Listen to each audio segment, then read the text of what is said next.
कक्षा 10 के बच्चों, पेज नंबर 57 का गद्यांश 3 देखिए। गद्यांश 3 में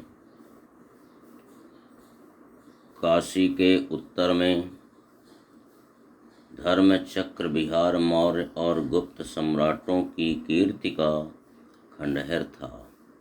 भग्न चूड़ा तृणगुल्मों से ढके हुए प्राचीर ईंटों के ढेर में बिखरी हुई भारतीय शिल्प की विभूति ग्रीष्म की चंद्रिका में अपने को शीतल कर रही थी।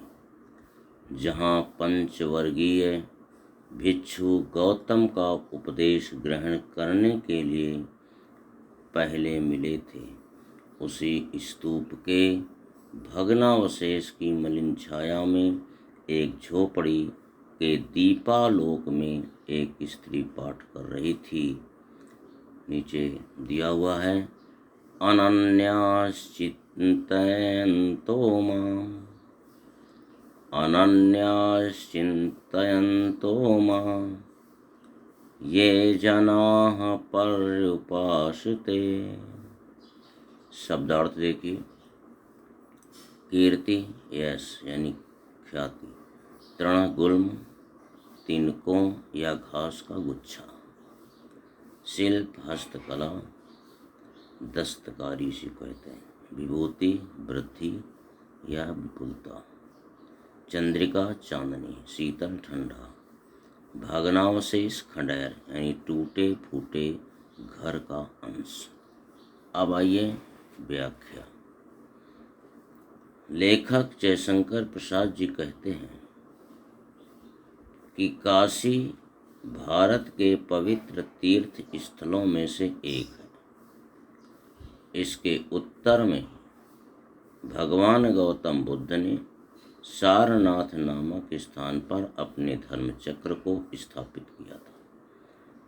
इसी स्थान पर मौर्य तथा गुप्त वंश के सम्राटों ने अपने वंश के प्रचार प्रसार के लिए अनेकानेक विहारों का निर्माण करवाया तथा स्तूप बनवाए, जो हस्तकला की दृष्टि से विचित्र थे। इन्हीं के माध्यम से मौर्यवंशी और गुप्त वंशी अपनी कीर्ति का गान करते प्रतीत हो रहे थे। इन बौद्ध विहारों की चोटियाँ टूट चुकी थीं, खंडहरों की दीवारों पर घास फूस तथा भिन्न भिन्न प्रकार की लताएं उग चुकी थीं। टूटी हुई ईंटों के ढेर इधर उधर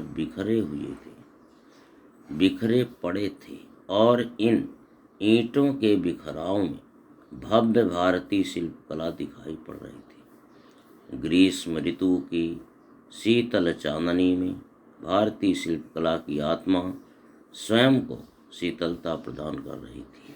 जहाँ पेज नंबर 58 में आइए।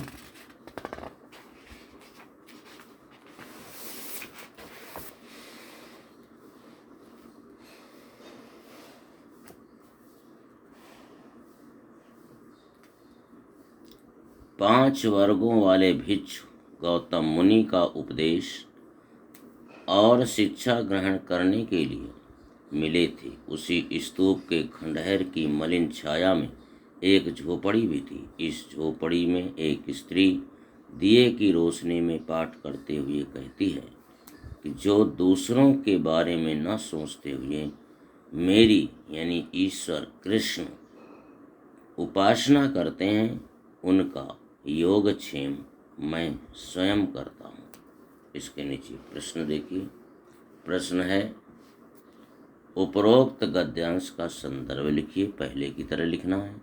रेखांकित अंश की व्याख्या कीजिए। अभी आपको हमने रेखांकित जो पंक्तियां हैं व्याख्या की, वही गद्य की रेखांकित पंक्तियों की व्याख्या है। तीसरा प्रश्न है, धर्म चक्र की स्थापना किसने व कहाँ की? इस तीसरे प्रश्न का उत्तर देखिए।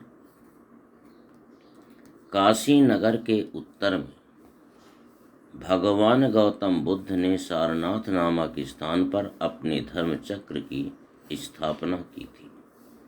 चौथा प्रश्न देखिए, मौर्य एवं गुप्त वंश के सम्राटों ने अपनी ख्याति के प्रसार के लिए क्या क्या कार्य किए?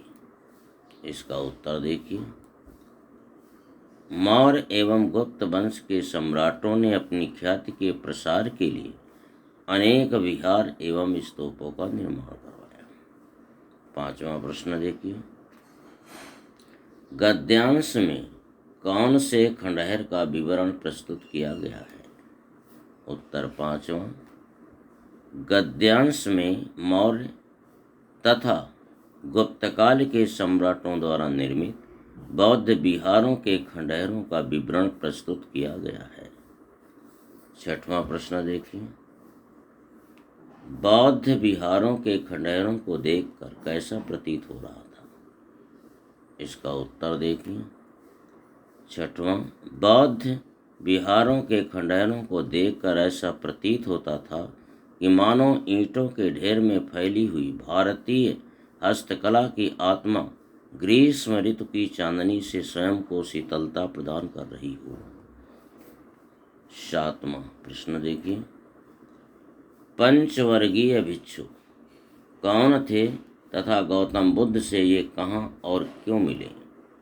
इसका उत्तर देखिए, पंचवर्गीय भिक्षु गौतम बुद्ध के पहले 5 शिष्य थे तथा गौतम बुद्ध से काशी के उत्तर में स्थित उन्हीं खंडहरों में मिले थे जो सारनाथ नामक स्थान पर स्थित थे, और ये 5 शिष्य गौतम बुद्ध से शिक्षा ग्रहण करने के लिए आए थे।